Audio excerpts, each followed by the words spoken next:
Bienvenidos a su programa Ha Llegado la Hora. Muchas gracias por estar usted con nosotros una vez más.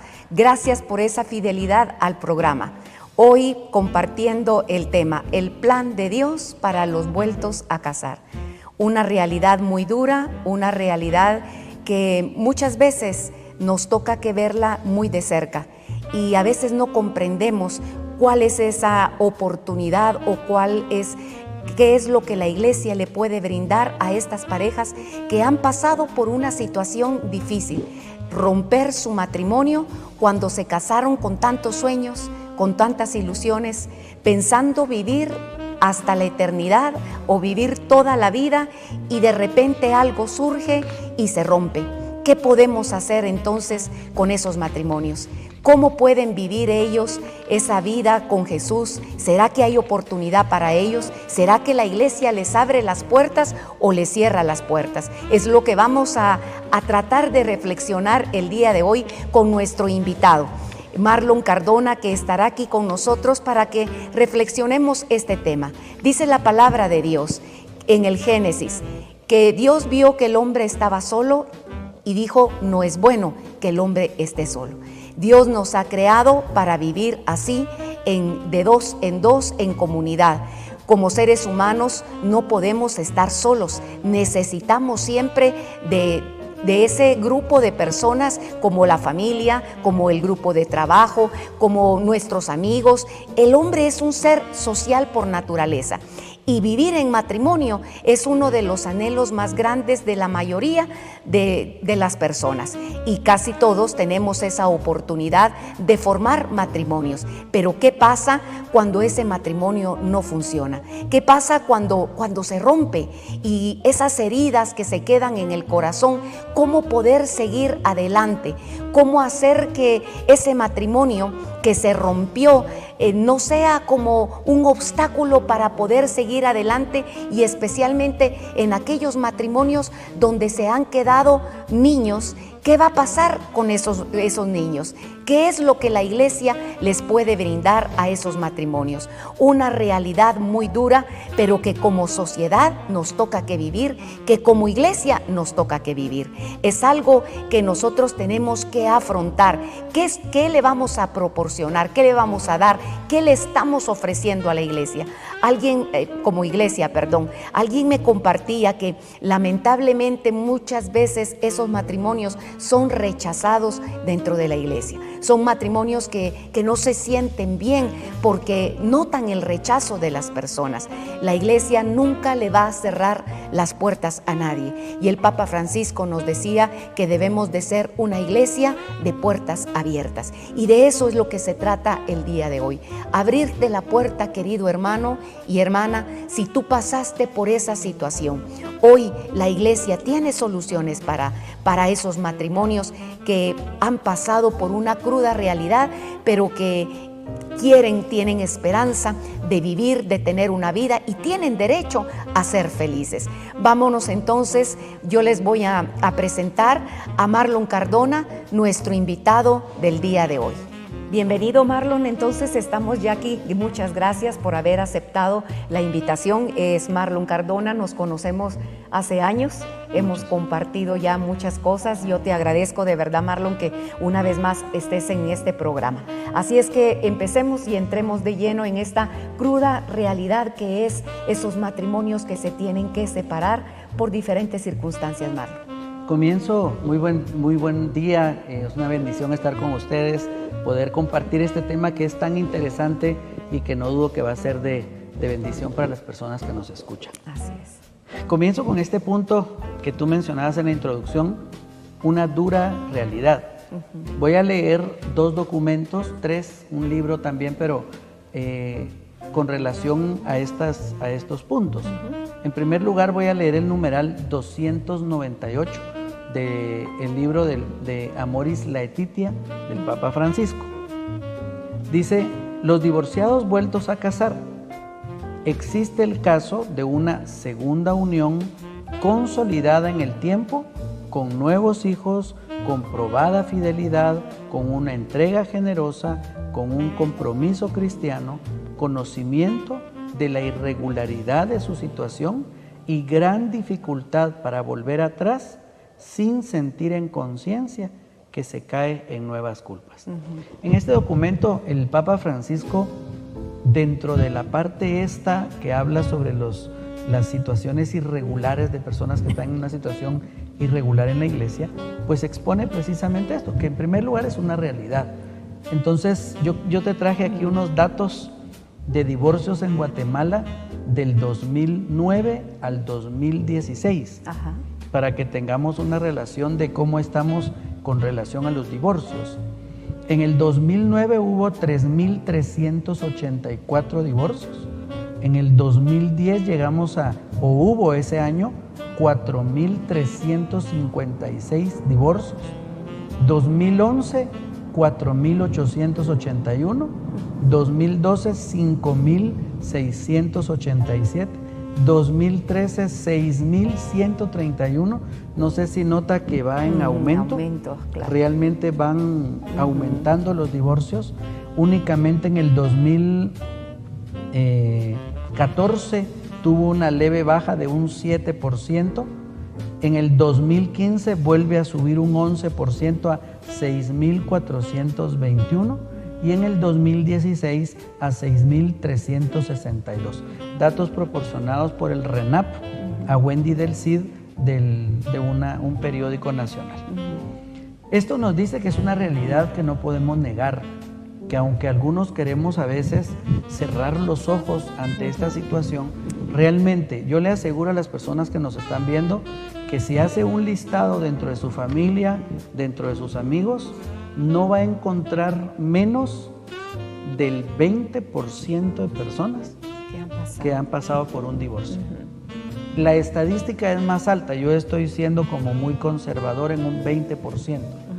Una amiga mía que predica en la iglesia, era bien dura con relación a los divorciados vueltos a casar. Y un día le dije, mira, ¿por qué eres tan dura? ¿Por qué? ¿Verdad? Porque era bien dura para predicar. Y me dijo, mira, me dio las explicaciones que vamos a ver un poco más adelante. Y me dijo, eso es lo que el Señor quiere para nosotros, el divorcio no cabe, y si no, pues están casi que fuera de la gracia, ¿no? Unos años después me la encontré y ya platicando con ella, noté que había bajado un poco, bastante el tono de su predicación, ya hablaba diferente, ya era más misericordiosa. Entonces le pregunté, mira, contame qué pasó, veo que ahora ya te ablandaste bastante. Y me dijo, 2 de mis hermanas se divorciaron. Y mira la situación de ellos. Entonces dice uno, a veces cuando le toca a uno vivirlo de cerca, no es lo mismo que cuando a uno se lo cuentan, ¿verdad? Entonces es una dura realidad, lamentablemente. Es algo que en Guatemala es muy común. A estas estadísticas ni siquiera le estamos agregando las uniones de hecho, porque de eso no tenemos datos en Guatemala, en el RENAP, de gente que simplemente se une, después se separa, se vuelve a unir y se vuelve a separar, y que viven una dinámica sin ningún tipo de compromiso. Y no estamos hablando de iglesia, estamos hablando de un compromiso legal. ¿Verdad? Que esto sí lo abarca. Yo creo que es una realidad a la que no podemos cerrar los ojos. Si usted nos está viendo, si usted es parte de esta realidad, esperamos que a través de lo que vamos a compartir el día de hoy pueda sentir ese abrazo de parte de Dios a través de la iglesia en cuanto a su situación. Vamos a regresar entonces porque terminamos con este segmento, pero no se mueva, nosotros tenemos ya desarrollar el tema en el siguiente segmento, así es que quédese con nosotros, ya regresamos.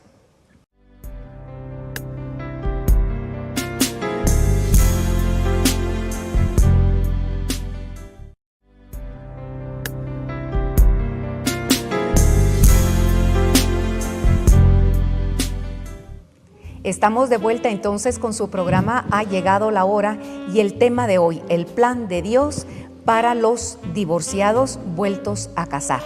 ¿Qué es lo que la iglesia nos da como una esperanza? Nos decía Marlon en el segmento anterior que a través de este programa esperamos que usted, si está pasando por esa situación, pueda sentir el abrazo de la iglesia. Así es que regresamos entonces contigo, Marlon.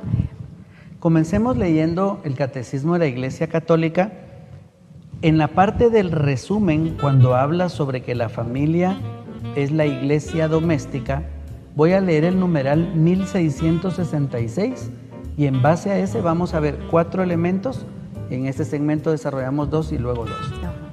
Dice el Catecismo de la Iglesia Católica, el numeral 1666. Contraer un nuevo matrimonio por parte de los divorciados mientras viven sus cónyuges legítimos contradice el plan y la ley de Dios enseñados por Cristo.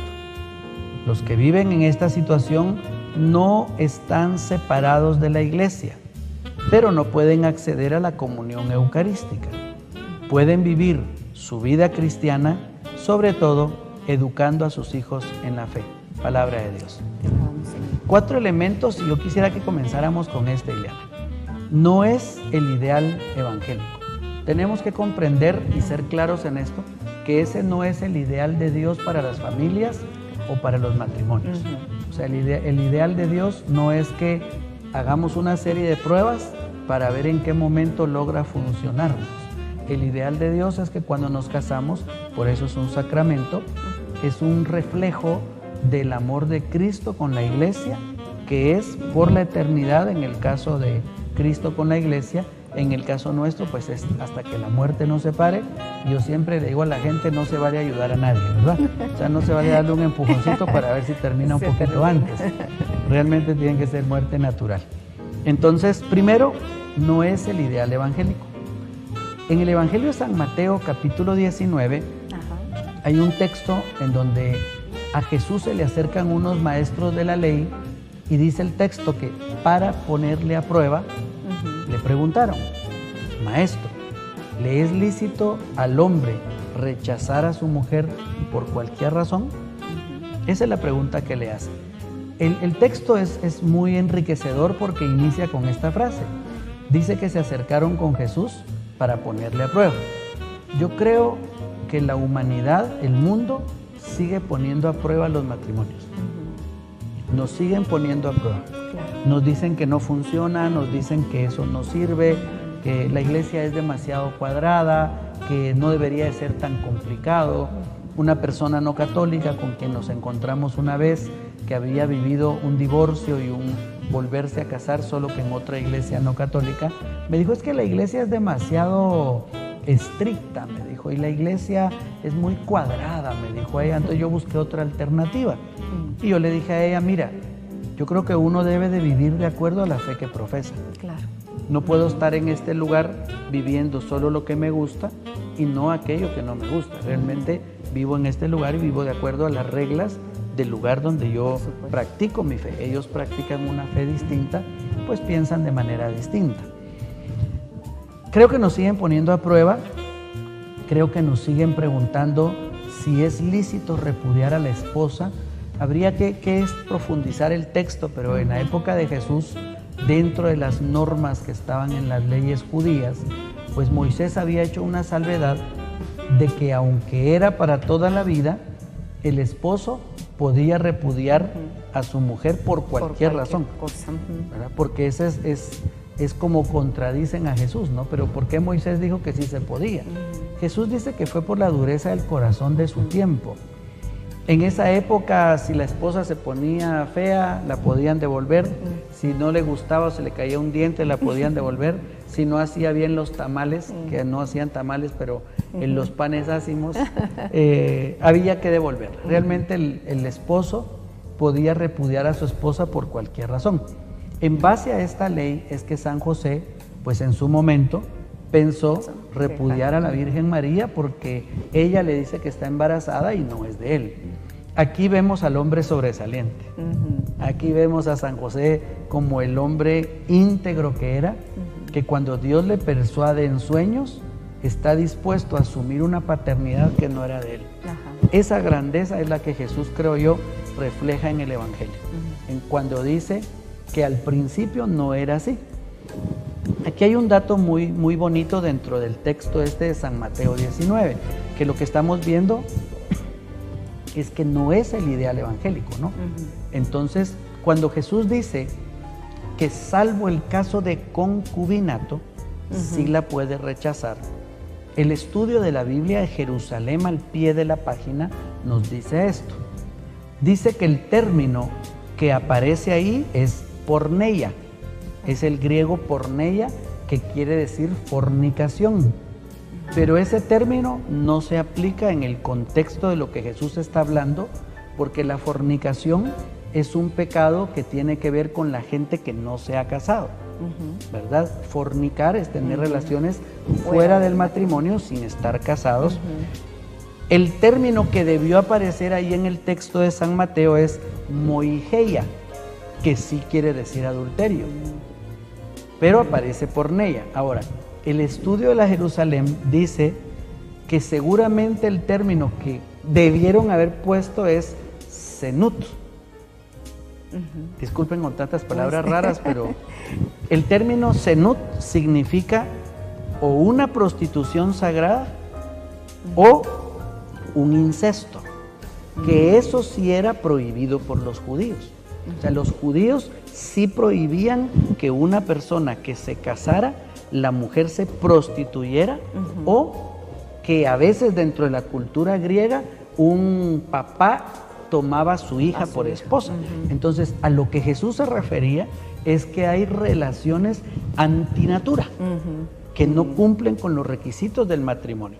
De ahí entonces vamos a ver un poquito más adelante un pequeño esbozo que nos da el Papa Francisco, que exista el proceso de nulidad dentro de la iglesia.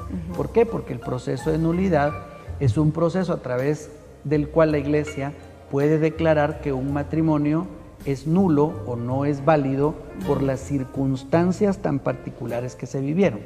Entonces, no es el ideal del Evangelio. Eso es lo que a lo mejor que dejemos bien claro, ¿verdad? Porque el ideal de la iglesia es que permanezcamos unidos. Ese es el ideal. El matrimonio es indisoluble, pero como hablábamos al inicio, son realidades que nos han tocado que vivir, y como tú dices, yo te escuché una vez decir a ti que Guatemala tiene el segundo lugar de más alto divorcio a nivel mundial.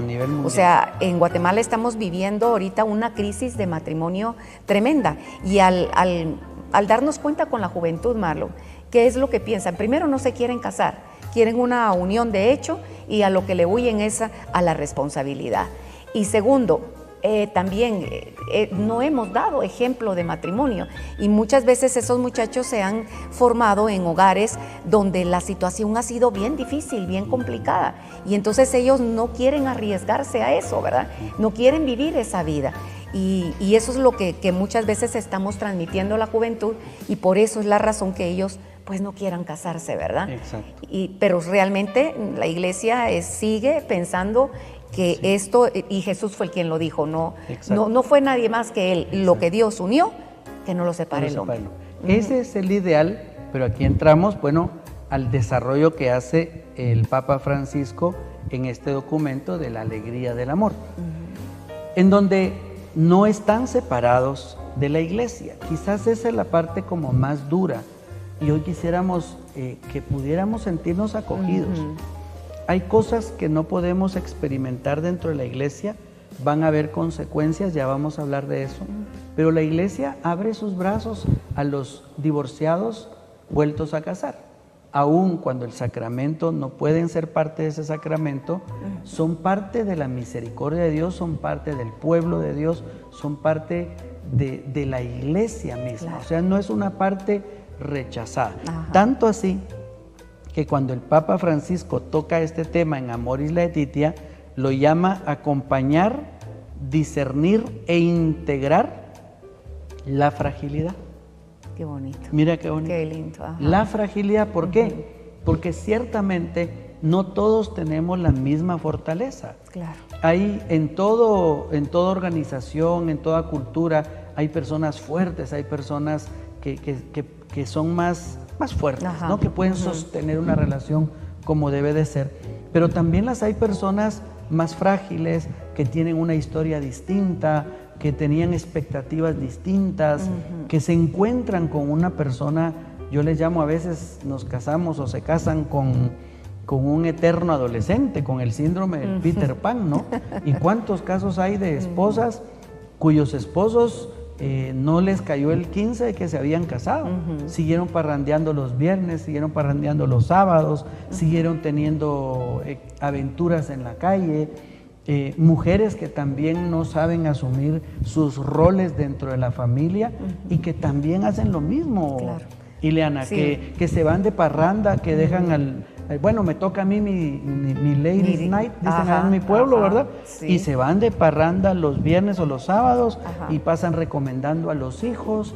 O sea, hay gente que es más frágil, la llama el Papa, y necesitamos acompañar, discernir e integrar. Si usted está más interesado en el tema, hay un libro que se llama Divorciados vueltos a casar, de Silvio Botero. Y en la página 122, él explica que el término emet, que quiere decir pacto, dentro del pueblo judío, es un pacto de caballeros. A eso se refiere la ley de Dios, el pacto de Dios con nosotros. Es un emet, que es un pacto de caballeros, en donde si uno de los dos fallaba su parte del pacto, el otro quedaba libre de también no tener que hacerlo. Hablemos de un ejemplo. Yo te di un terreno y por ese terreno me tenías que dar 10 vacas. Yo te di el terreno, pero tú me entregaste 10 vacas que estaban enfermas. Y a los 15 días se me murieron 8. Entonces yo, si tú faltaste a tu promesa, yo tengo derecho a retener también mi parte. Sin embargo, en la ley, en el monte del Sinaí, cuando se hace el gran pacto entre Dios y su pueblo y hace ese contrato con nosotros, pese a nosotros haberle fallado a Dios, Él sostiene su palabra, porque Él no es hombre para mentir, ni hijo de hombre para hacerse atrás. Y esa es la parte milagrosa de esto. Que aunque hayamos personas más frágiles, que hayamos cometido algún tipo de error, que les haya tocado que vivir una situación tan difícil como la del divorcio, Dios permanece fiel a tu vida. No has salido de la gracia de Dios. Dios sigue contigo, como siguió con Abraham en medio de sus debilidades, como siguió con Moisés cuando quebró las tablas y tuvo que hacer de nuevo las tablas, como siguió con David cuando David cometió su error y embarazó a Betsabé. El Dios de la alianza nuestra es un Dios que no se retracta en el amor, y de ahí que la misericordia se antepone a la justicia en el caso de Dios. Y ahí nos vamos a quedar, porque si algo ha entendido perfectamente la Iglesia es que nosotros no podemos medir la misericordia de Dios. La misericordia de Dios es tan grande que entonces hay cabida para todas aquellas fragilidades. Me encantó el término, se rompió, ¿verdad? Se quebró, se partió porque era demasiado frágil, pero viene Jesús y une todas esas partes para hacer fuertes nuestras fragilidades. Regresamos con eso entonces, no se mueva.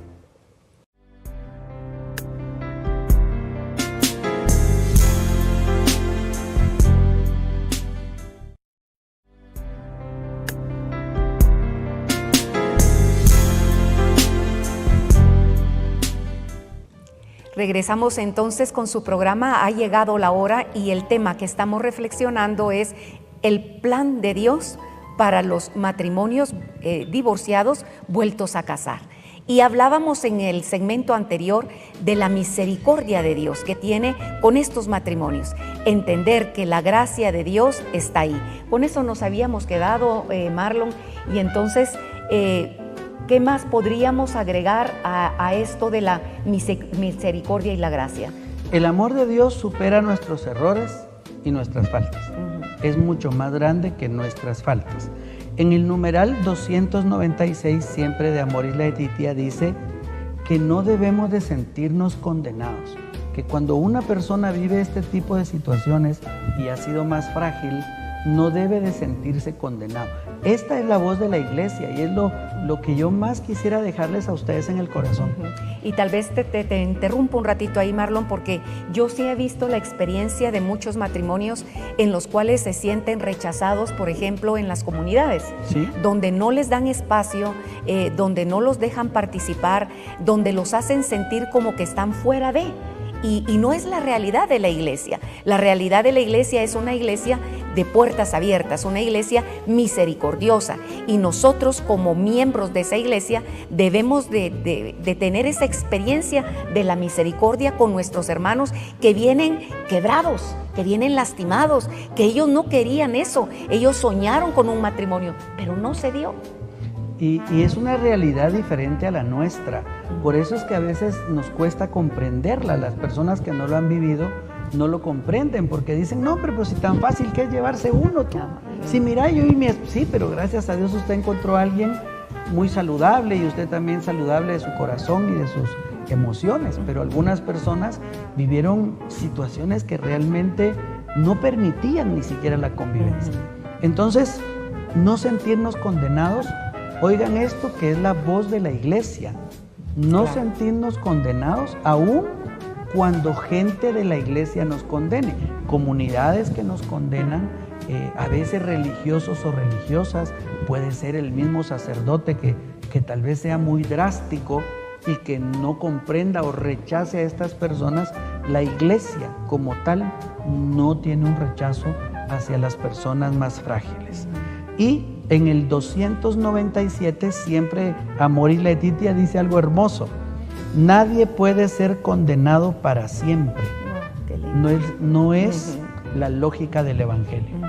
No se puede excluir a una persona para siempre. En la iglesia no hay cadena perpetua. Bendito Dios. Una vez hay vida, no hay cadena perpetua. Entonces, la iglesia y el ideal del evangelio es acoger, y aquí la iglesia dice algo bien bonito.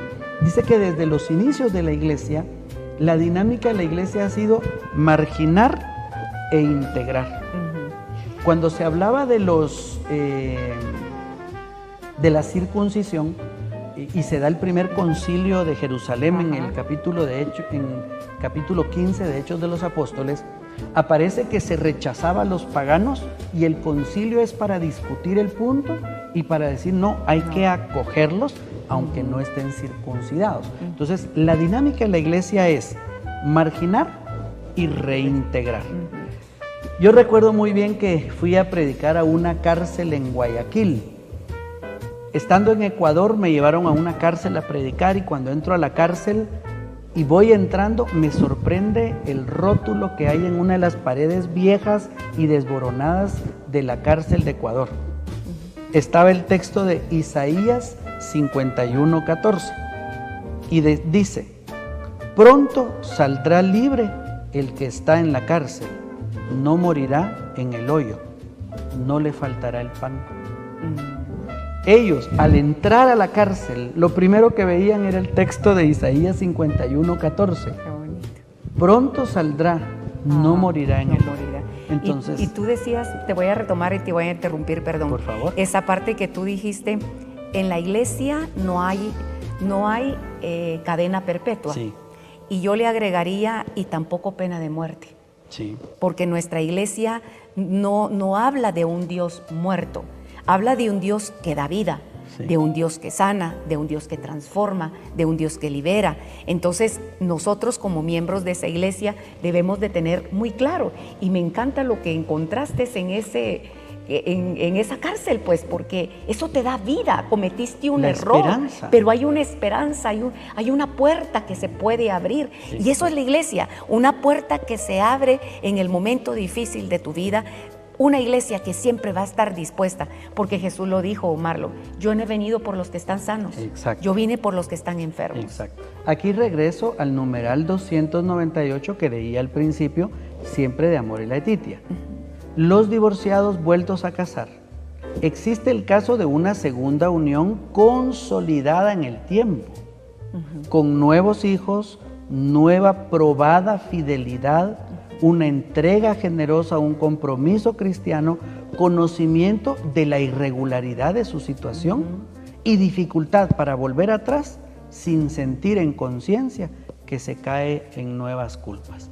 Quiere decir que a veces hay segundos matrimonios en donde las personas han logrado llevar una vida de fe, una vida de fidelidad, una vida de lealtad. Ya no funcionó esa de anteriormente, ya pasaron 10, 15 años, cada uno retomó su vida. A veces ya no hay una reconciliación ya es imposible. Entonces, hay que trabajar como personas, como seres humanos, en aquello que se pueda rescatar, en aquello que se pueda cuidar de esto.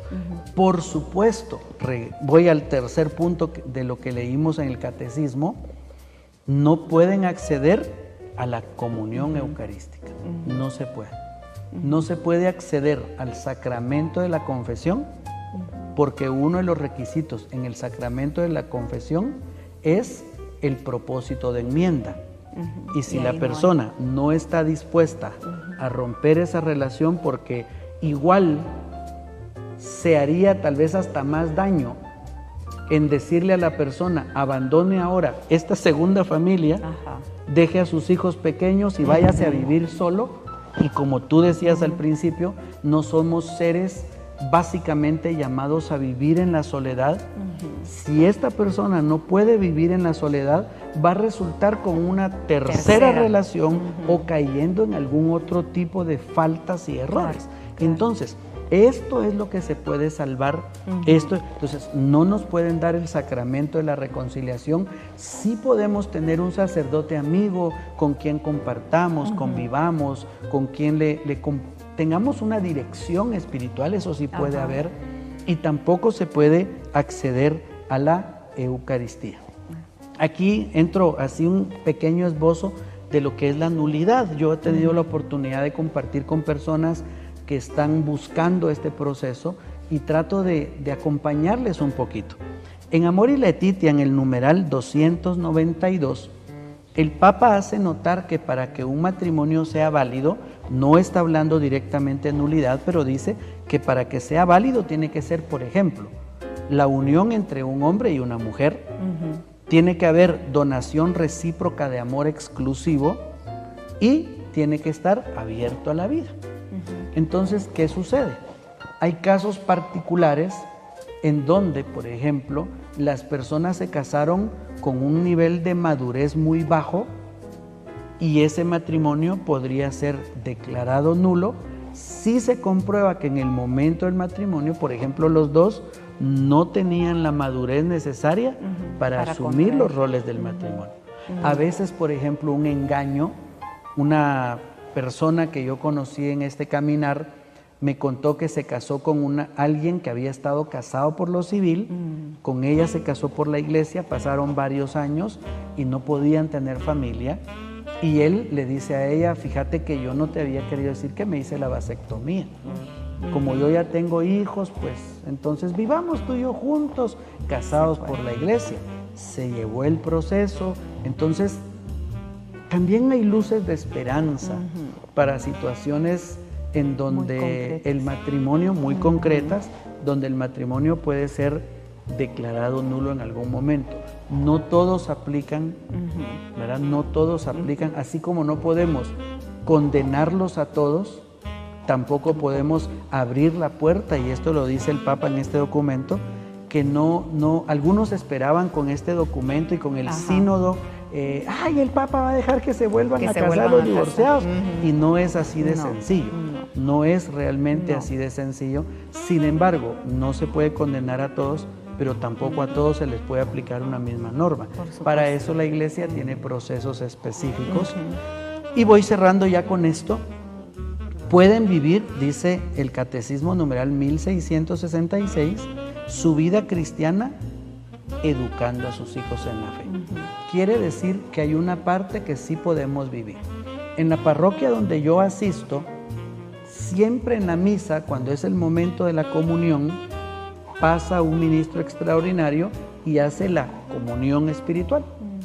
En la comunión espiritual hace una oración por aquellos que yendo a la iglesia no pueden tomar la comunión física del cuerpo y la sangre de Jesús. ¿Qué nos está diciendo la iglesia con esto? Que está pensando en esas personas que son más frágiles.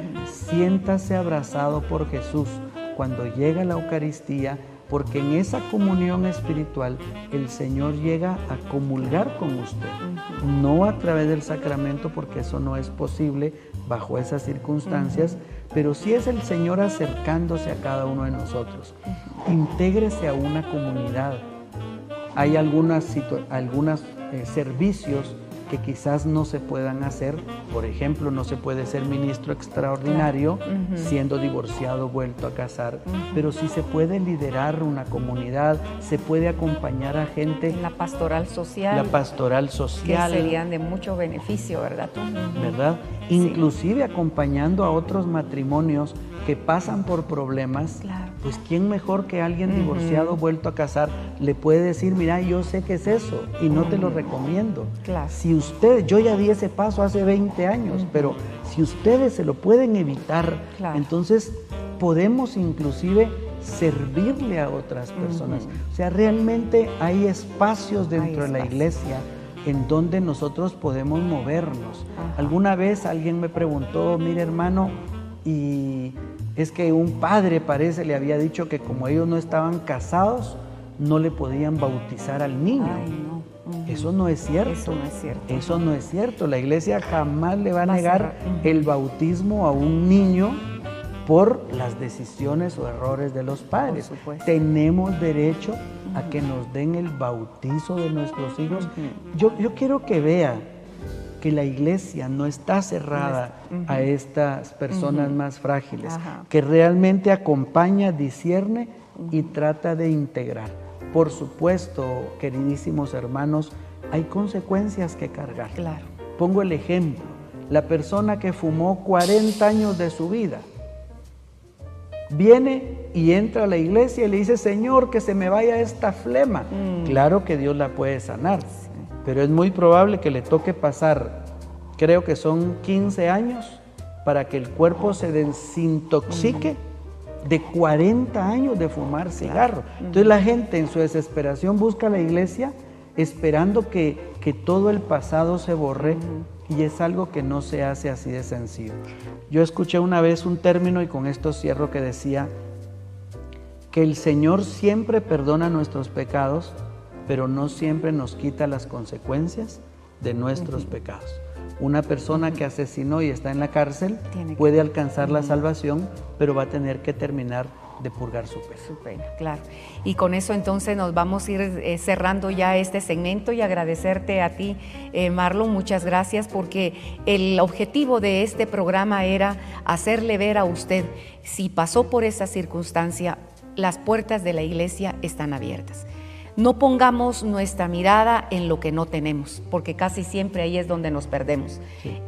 Ponemos la mirada en lo que no podemos o en lo que no tenemos, y hay que ponerla en lo que sí se tiene, porque hay en muchos lugares donde la iglesia le puede acoger y usted puede ser de gran bendición. Como decía Marlon, ese testimonio de algo que fracasó puede servir. A mí me encanta el eslogan de los Alcohólicos Anónimos: nosotros ya estuvimos ahí, y por esa razón le puedo compartir mi testimonio y le puedo decir que yo me equivoqué, usted no haga lo mismo que yo hice.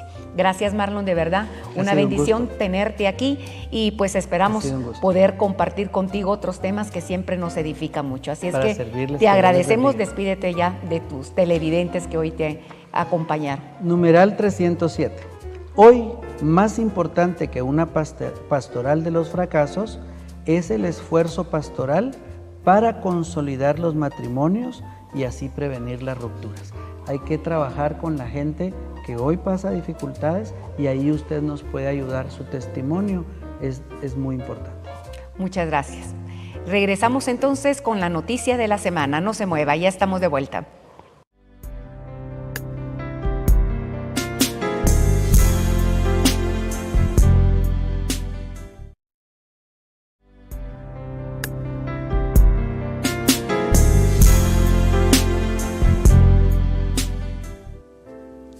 En la noticia de la semana queríamos compartir con ustedes la importancia de la alimentación que tienen que tener los niños. Es importante que nosotros cuidemos la salud de nuestros hijos, y eso depende muchísimo de la forma en que nosotros les alimentamos. Hoy en día, donde el mercado nos ofrece muchas cosas empaquetadas químicas muy fáciles, muy prácticas, pero cuánto bien le pueden hacer a nuestros hijos. Y a veces por estar utilizando todas esas cosas que se nos ofrecen, no cubrimos las necesidades que nuestros niños necesitan para poder crecer. Por eso quisiera compartir con ustedes este pequeño video para que nos ayude un poquito a entender la importancia de la alimentación y cuáles son esos alimentos necesarios para que un ser humano pueda crecer, para que un ser humano tenga la capacidad de aprendizaje. Veamos entonces este video.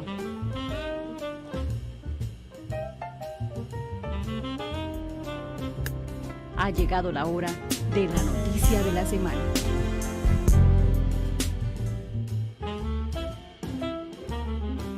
Hoy vamos a hablar de lo importante que es tener una alimentación saludable. Pero antes de empezar, les quiero presentar a una amiga. Tomatina, ¿estás ahí? Hola, estoy acá. Hola, ¿sabes por qué es tan importante tener una alimentación saludable y completa? ¿Por qué es tan importante una alimentación saludable? Una alimentación saludable y completa hace que nos sintamos bien, que nos vaya bien en el cole, que tengamos energía para jugar y hacer deporte, y nos ayuda a prevenir enfermedades. Entonces, es importante que nos preguntemos, ¿cómo nos alimentamos? ¿Qué es un alimento? Alimento es todo aquello que comemos y que al ingerirlo, nuestro cuerpo realiza un trabajo de digestión. Los alimentos realizan 3 trabajos en nosotros. Nos dan energía, construyen nuestro cuerpo y nos hacen crecer. Energía. Los alimentos aportan energía y gracias a ella podemos realizar diferentes actividades, como jugar, correr, leer, estudiar. Construyen. Los nutrientes de los alimentos son los que permiten la formación de los huesos, los dientes, la piel, los músculos y el sistema nervioso. Nos hacen crecer. Los alimentos nos dan los nutrientes para crecer fuertes y sanos. Pero, ¿qué nos pasa si nos alimentamos mal? Puede detenerse nuestro crecimiento, puede bajar nuestra capacidad de aprender y pueden bajar las defensas de nuestro cuerpo y corremos más peligro de enfermarnos. Por eso tenemos que alimentarnos bien en todas las comidas del día. Claro, para eso existen gráficas alimentarias que nos muestran todos los grupos de alimentos recomendados para comer a lo largo del día. En el desayuno podemos comer cereales como la avena, tomar leche y jugo de naranja. La energía de estos alimentos llega a nuestro cerebro y a nuestros músculos. En el cole, a la hora del recreo, la energía que ganamos en el desayuno comienza a acabarse. El hambre es la señal de que a nuestro cuerpo le están faltando nutrientes. El desayuno es muy importante. Nos permite comenzar el día. Sí, así como el auto necesita combustible para arrancar, nosotros necesitamos un buen desayuno. Pero, ¿qué es un buen desayuno? Un desayuno ideal tendría que tener alimentos del grupo de los cereales, de las frutas y de los lácteos. El almuerzo es una de las principales comidas. Por eso debemos agregar alimentos sabrosos y nutritivos. ¿Y la merienda? ¿Es similar al desayuno? Sí, y la cena al almuerzo. Así que podés aprovechar a consumir alimentos de grupos que aún no hayas consumido. ¿Y cómo hago para acordarme de todo?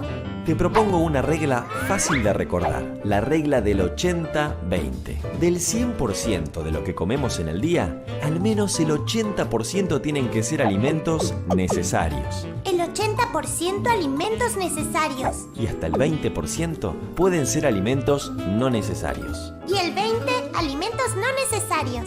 ¿Y el agua por qué es importante?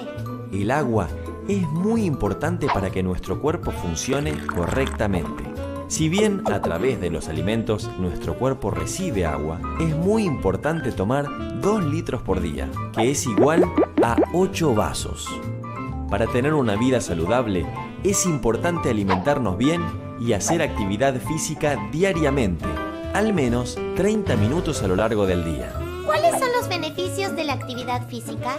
Tener un corazón sano, huesos y músculos fuertes mejora nuestro humor, nos ayuda a mantener un peso saludable y nos previene de enfermedades. Ahora, repasemos juntos todo lo que aprendimos. La regla del 80-20. De todos los alimentos que comemos durante el día, la mayoría debe ser de los necesarios. Aprovechemos las 4 comidas para consumir los alimentos necesarios de forma variada. El desayuno es muy importante. No te olvides, tómate tu tiempo para desayunar. Es importante tomar agua y hacer actividad física. Tener una alimentación saludable desde chicos nos ayuda a construir un cuerpo fuerte y sano.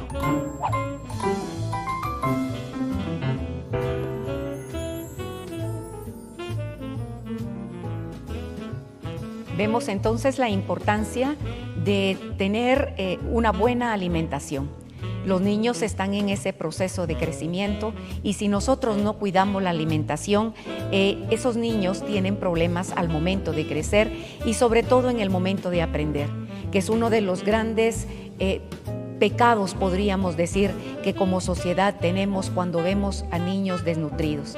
Esos niños que no tienen todo lo necesario para poder alimentarse, no solo no están alimentándose, no solo no tienen que comer, sino que le estamos vedando un futuro. Porque los niños que no tienen una buena alimentación no van a tener la capacidad para poder aprender. Y los podemos poner a estudiar y sin embargo no lo van a lograr porque no tuvieron el alimento necesario para que su cerebro se fortaleciera y creciera y fuera capaz de aprender. Y esos niños entonces lo que hacemos es vedarles un futuro porque no lo van a tener, no van a tener esa oportunidad en la vida, aunque tengan la oportunidad de una escuela, de un instituto, de un colegio. Es importante entonces que nosotros cuidemos muchísimo la alimentación de nuestros hijos. Hoy por hoy estamos viendo muchas veces que se descuida esa alimentación con los niños. Yo les decía al inicio que se nos ofrece tanta cantidad de productos que son fáciles de utilizar en la casa, pero cuánto alimento, cuánta nutrición pueden tener ese alimento que nosotros le llamamos chatarra o ese alimento que viene empacado y que tú vas a hacer una lonchera en la cual solo vas a jalar las cosas y las vas a meter y no es nada hecho en casa. Yo recuerdo que cuando éramos pequeños, nuestros padres siempre, o nuestra mamá, siempre se preocupaba por la lonchera. Y era una lonchera que las hacían nuestras mamás. Un panito con frijoles, un panito con queso, un panito hasta con una jalea y mantequilla, pero es algo sano que va a ayudar a nuestros hijos. Hoy en día estamos poniendo dentro de esas loncheras porque corremos, porque no hay tiempo, porque la mamá tiene que salir a trabajar. Hay que organizarnos para no solo llenar de esas cosas que nos venden, esos productos empacados que nos venden en el supermercado y que sí, que es muy fácil y que a los niños les encanta. ¿Por qué les encanta? Porque nosotros se los damos y entonces los aprenden a comer. Es necesario que el niño aprenda a comer toda clase de alimentos. Yo he encontrado niños que comen alrededor de 4 o 5 cosas y no comen más de eso. Y le pregunta uno a la mamá, ¿y por qué no le das brócoli? Porque no come verduras, fíjate. ¿Y por qué no le das pollo? Porque fíjate que tampoco come pollo. Y así no comen un montón de cosas. ¿Y qué come? Cuando uno insiste que coma y le dicen que no come, pregunta uno, ¿y entonces qué es lo que come? Y le enumeran a uno, utilizan los 5 dedos de la mano para enumerarle a uno qué es lo que ese niño come. No saben comer, no les hemos enseñado. Los niños se ponen caprichosos y dicen, no me gusta, no quiero, pero a nosotros ¿cómo nos enseñaron a comer? Cuando rechazábamos la comida, nos decían que teníamos que hacerlo. Hoy entonces es recomendarles a cada uno de ustedes para que puedan ofrecer una lonchera sana, un alimento de almuerzo, desayuno y cena, de acuerdo a las necesidades del niño. Bueno, hemos llegado al final entonces de este programa. Agradecemos a todos ustedes, a la comunidad Lazos de Amor, que es la que nos permite llegar hasta su casa, y pedirles que nos ayuden en esta evangelización. Cuéntenles a sus amigos, a su comunidad, a sus familiares, que los días jueves a las 10 de la noche es el estreno y los martes es la repetición a las 11 de la mañana. Con eso nos quedamos, recordándole a los matrimonios que por segundas nupcias están viviendo. Usted tiene las puertas abiertas y cuide la alimentación de sus hijos. Muchas gracias, nos vemos el próximo jueves. Que Dios les bendiga. Gracias.